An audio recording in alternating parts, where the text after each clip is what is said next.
Avez-vous déjà attendu que tout soit absolument parfait avant de vous lancer dans un projet? Peut-être avez-vous repoussé le lancement de votre nouvelle entreprise, l'écriture de ce livre dont vous rêvez, ou même l'apprentissage d'une nouvelle langue, simplement parce que vous aviez peur de faire une erreur. L'obsession de la perfection ressemble souvent à de la rigueur et à du professionnalisme, mais en réalité, c'est très souvent un masque élégant pour cacher notre peur profonde de l'échec. Bonjour à tous et bienvenue sur la chronique narrative motivation. Aujourd'hui, nous allons découvrir ensemble pourquoi courir inlassablement après la perfection peut détruire vos plus beaux rêves et comment le simple fait d'accepter vos défauts peut vous libérer. Installez-vous confortablement et écoutez bien jusqu'à la fin, car nous apprendrons ensemble quelques nouveaux mots de vocabulaire en anglais pour nous améliorer de manière ludique. Il était une fois, dans un petit village réputé pour son artisanat, un jeune tisserand nommé Léo. Léo était doté d'un talent exceptionnel. Ses mains bougeaient sur le métier à tisser avec une grâce incroyable, et les motifs qu'il créait étaient tout simplement magnifiques. Mais Léo avait un problème majeur qui empoisonnait son existence. Il était obsédé par la perfection. Chaque fois qu'il terminait un grand tapis, il l'inspectait pendant des heures, presque à la loupe. S'il trouvait un seul fil de travers ou une seule couleur légèrement décalée, il entrait dans une colère noire. Il se disait que ce n'était pas parfait et que c'était donc un échec total. Sans hésiter, il brûlait le tapis entier pour recommencer à zéro. À cause de cela, Léo travaillait jour et nuit, mais n'avait jamais rien à vendre ni rien à montrer. Il s'épuisait, perdait confiance en lui et devenait de plus en plus triste. Pendant ce temps, ses amis avançaient dans la vie et vendaient leurs œuvres, mais lui restait bloqué dans son atelier, prisonnier de son propre niveau d'exigence. Un après-midi, un vieux maître tisserand nommé Maître Elias rendit visite à Léo. Ce vieil homme avait perdu la vue avec l'âge, mais sa sagesse était légendaire dans toute la région. Entendant le jeune homme soupirer de frustration devant un tapis presque achevé, Maître Elias s'approcha lentement. Il demanda à Léo pourquoi il était si tourmenté.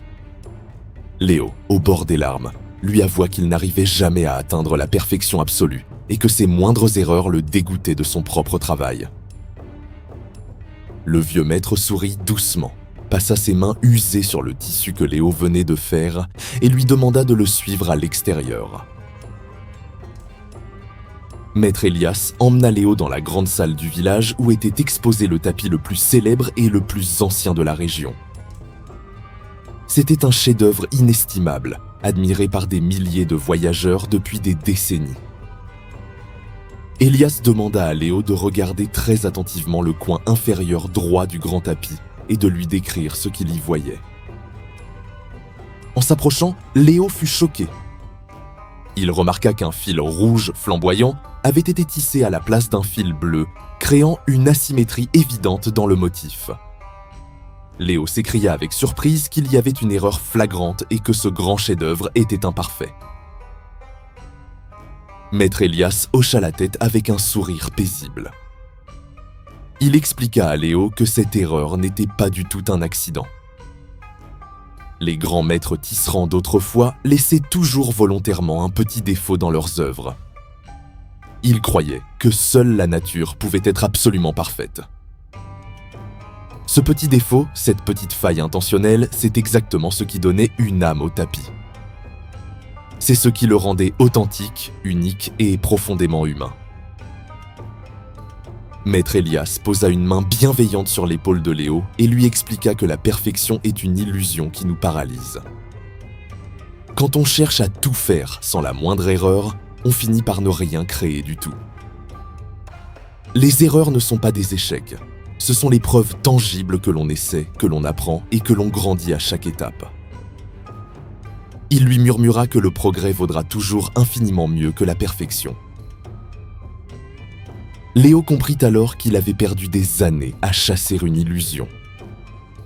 Il retourna à son atelier, termina son tapis en acceptant ses petites irrégularités Et pour la première fois de sa vie, il ressentit une paix profonde. La morale de cette histoire s'applique à chacun de nous. Ne laissez jamais la peur de l'imperfection vous empêcher de commencer ou de terminer ce qui vous tient à cœur. Osez faire des erreurs, car chaque erreur est une marche de plus vers votre succès personnel. Comme promis, profitons de cette belle histoire pour enrichir notre esprit et notre vocabulaire anglais. Le premier mot que nous avons appris aujourd'hui est « flaw », qui signifie « défaut » ou « imperfection ». Par exemple, vous pouvez dire « Every masterpiece has a tiny flaw », ce qui veut dire que chaque chef-d'œuvre a un petit défaut. Le deuxième mot est « weaver », qui signifie « tisserand », l'artisan qui fabrique ces magnifiques tissus. Et enfin, le mot « progress », qui signifie tout simplement « le progrès ». Rappelez-vous toujours de cette phrase puissante. Progress is better than perfection. Le progrès est meilleur que la perfection.